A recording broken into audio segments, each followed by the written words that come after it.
Bonjour les amis. Bon, je vais essayer de... Mais je crois que ça va être trop compliqué. Désolée pour ceux qui sont sous la pluie. Bon, il fait pas très beau. Si, il fait beau. Bonjour, nous sommes le 8 août et je suis consciente que la dernière vidéo, celle d'hier d'ailleurs, s'est arrêtée en pleine course. Ce qui me permet de vous parler de ces fameuses attaques de la 4e vibration. Enfin, attaque, c'était pas vraiment une attaque, mais voilà, c'est des espèces de contrariétés, des blocages, des freinages qui vous empêchent de faire ce que vous désirez, qui vous contrarient, qui vous ralentissent, etc. Et donc ce sont en fait c'est de l'adversité en fait, de l'adversité. Là en l'occurrence, hier, qu'est-ce qui s'est produit? J'étais en panne de mémoire de téléphone et donc du coup je ne vais plus enregistrer. J'ai choisi de d'agir techniquement parlant, de vider une partie de ma capacité mémoire et donc de facto j'ai posté la vidéo, sauf que ça m'a pris je sais pas combien d'heures, tellement le débit était faible. En même temps c'est pas plus mal parce que aujourd'hui nous sommes le 8 et ça me donne la possibilité de vous parler de la nouvelle lune et du portail du lion que je n'aurais peut-être pas fait hier. Donc c'est ce qu'on appelle la résilience. On utilise l'adversité pour créer quelque chose de meilleur. Voilà, donc sachez qu'à chaque fois que vous allez expérimenter une élévation du taux vibratoire, une élévation de conscience, un changement, vous allez faire face à ces forces d'opposition qui sont en fait une énergie qui vient à l'encontre de votre progrès, de votre nouvelle posture et qui soit vous permet de monter au niveau suivant ou de redescendre d'où vous veniez. Donc dès que vous ressentez cette adversité, accueillez-la pour ce processus naturel et tout comme on connaît les forces d'apesanteur sur cette planète, eh bien, il y a des forces d'adversité tant qu'on n'est pas passé complètement dans ce nouveau paradigme de vibration supérieure. Donc je reviens donc sur ce que je vous expliquais hier et que je vais du coup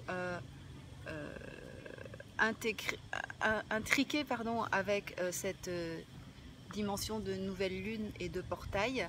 Alors la nouvelle lune est un temps donc d'ensemencement et donc d'ensemencement d'intention, de désir, de volonté ou de besoin de changement. Et le portail du lion correspond donc au 0808 et ça correspond en fait plus ou moins à la réapparition de Sirius dans le ciel, dans sa révolution. Et donc Sirius est une constellation, une étoile. C'est une étoile qui a été vénérée de tout temps dans nos cultures anciennes et qui est porteuse de renouveau. Voilà. Je vous invite à... Je vous mettrai quelques liens en description qui vous parlent autant de cette nouvelle lune et de toutes les nouvelles lunes que des pleines lunes et que de ce phénomène de Sirius. Alors juste pour ceux qui veulent un peu mettre les choses au clair, c'est quoi la nouvelle lune, c'est quoi la pleine lune? En fait, c'est bien évidemment un cycle de 28 jours, ça vous le savez. Et donc la nouvelle lune est en fait, ce sont des énergies qu'on appelle des énergies montantes, c'est-à-dire que on va planter les graines d'intention, de besoins, de désirs, et qui vont se jouer pendant 28 jours. La pleine lune, qui donc se situe à la moitié du cycle, ayant pour vocation de mettre en lumière ce qui est ok, pas ok. Donc on dit souvent que la pleine lune est révélatrice de choses cachées. Voilà. Donc ceci étant dit, à vos intentions, et j'en reviens donc à ce que je vous expliquais hier, à savoir que aujourd'hui le changement dans ce nouveau paradigme, en tout cas tel que je l'expérimente moi et que je cherche à l'expliquer à partir de mon expérience, se fait de l'intérieur vers l'extérieur et non pas le contraire. C'est-à-dire que dans l'ancien paradigme, on avait tendance à vouloir changer l'extérieur pour ne plus avoir à vivre cette difficulté, cette adversité, en omettant, en ne sachant pas qu'en fait, ce que nous voyons et ce que nous vivons est la conséquence de notre propre système énergétique et vibratoire. Ça veut dire quoi? Ça veut dire que si nous expérimentons certaines choses dans nos relations, que ce soit nos relations amoureuses, nos relations amicales, nos relations familiales, nos relations professionnelles, sociales ou autres, c'est un miroir qui nous est présenté. Enfin, qui nous est présenté, que nous voyons, parce que forcément nous voyons.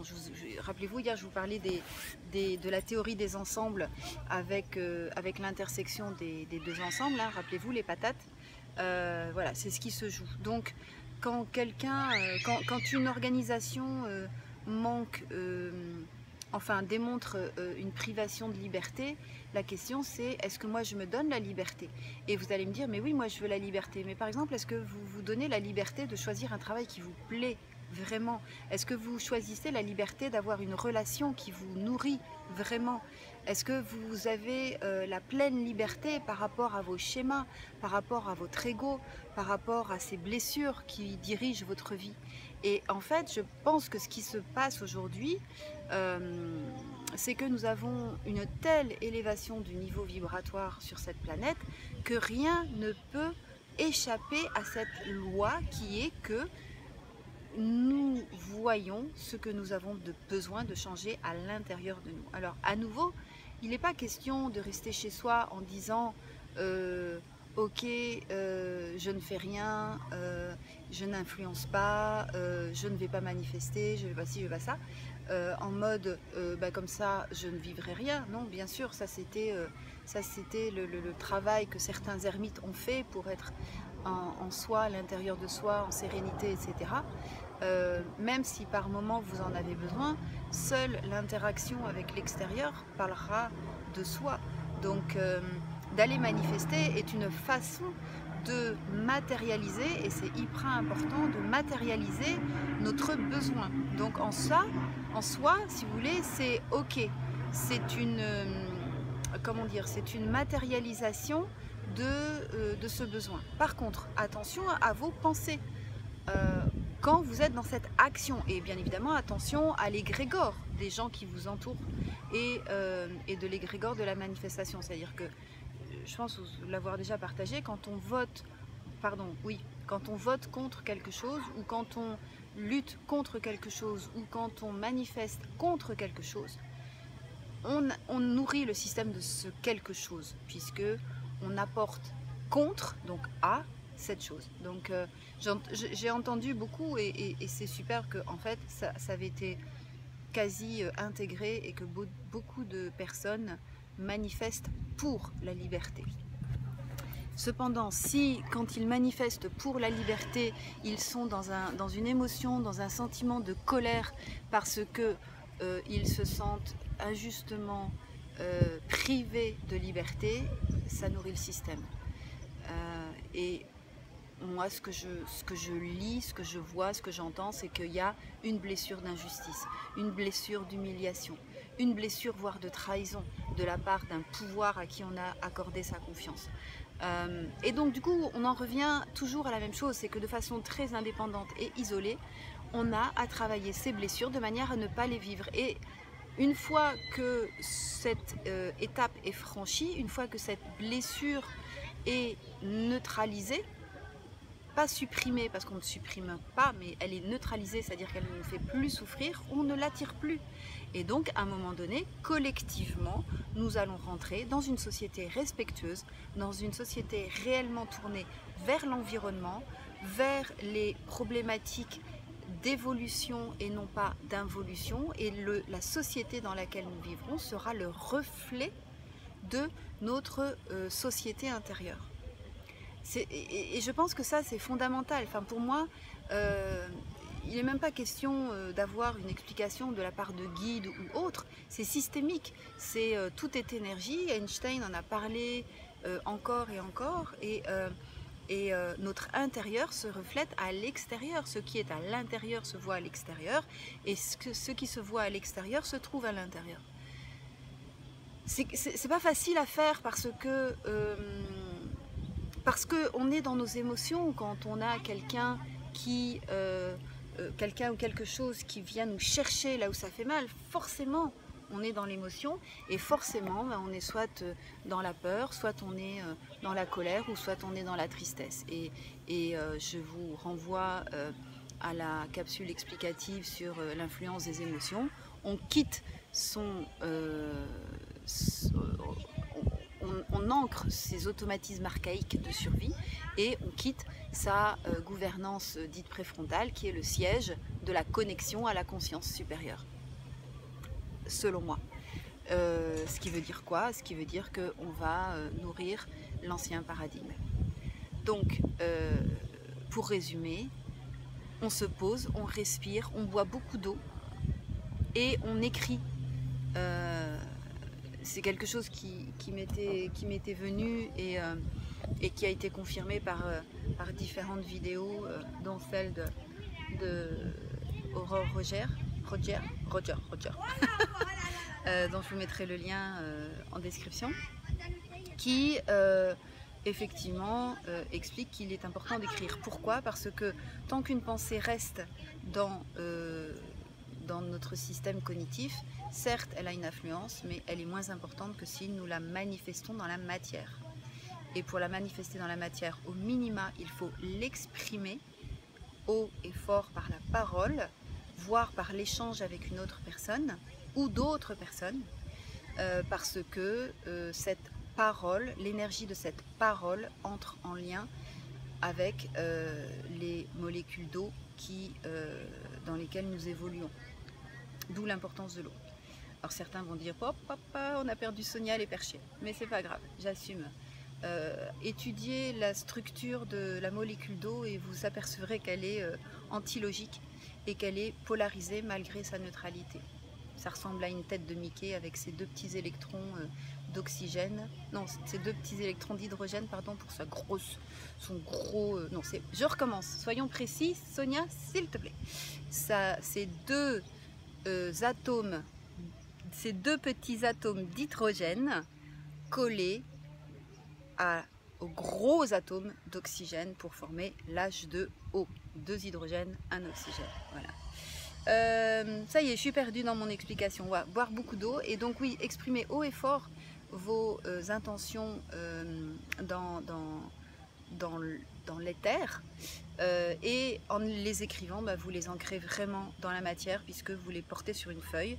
Donc d'écrire ce que vous ne désirez plus, et d'écrire ce que vous désirez, d'écrire vos pensées, d'écrire vos souhaits pour une nouvelle société. Voilà, écrivez, écrivez, écrivez. Certains l'offriront à la terre pour ce qui est de la création, d'autres brûleront pour ce qui est de la destruction. Après, vous suivez votre ressenti, votre intuition. Il y en a qui brûlent, qui mettent dans une rivière qui coule, d'autres qui vont ne faire que brûler et enterrer. Enfin, après, chacun sera un petit peu en résonance avec les éléments de prédilection qui le caractérisent. Je crois que j'ai énormément parlé, donc je vais en rester là.